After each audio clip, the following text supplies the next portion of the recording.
Okay, today we're going to change the oil on this Mitsubishi. First thing you want to do once you've secured the car in a nice safe manner, obviously today we have a professional lift, but at your house you may be on jack. If you use a jack, please use a jack stand.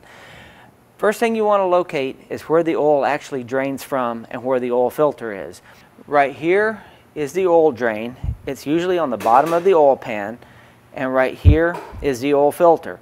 We will be removing the drain plug to allow the oil to drain and removing the filter and replacing it with a new one. To do so, you put the wrench on the oil drain and break it loose. Make sure you have an approved container to catch the used oil in.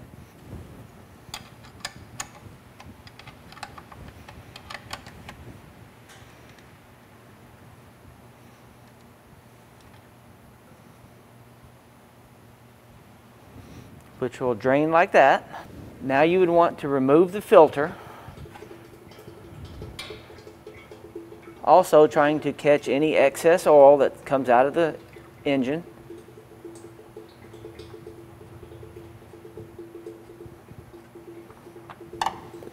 Once the oil finishes draining, you would want to take the drain plug, reinstall it on the oil pan,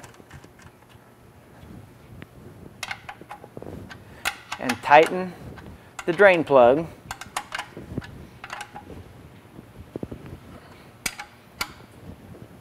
Lubricate the seal on the new oil filter with new engine oil and reinstall on the car.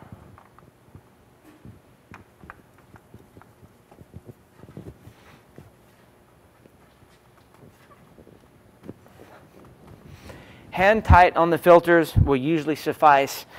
Usually it's 3/4 of a turn after contact. At this point, take a rag, wipe off any excess oil that may be in the area, and move to the top side of the vehicle to add the oil. Now we want to locate where to refill the engine oil at. On most cars, it's on top of the valve cover, as such right here.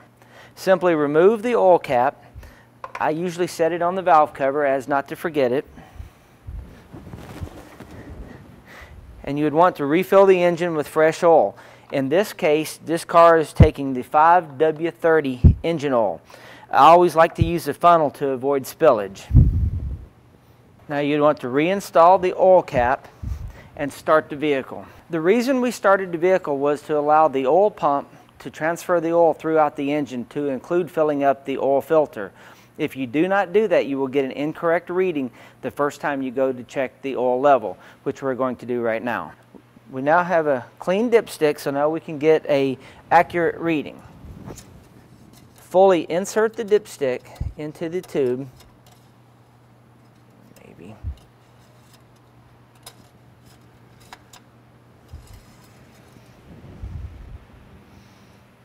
And get a reading. In this case, we are exactly 1 quart low, and we need to add an additional quart.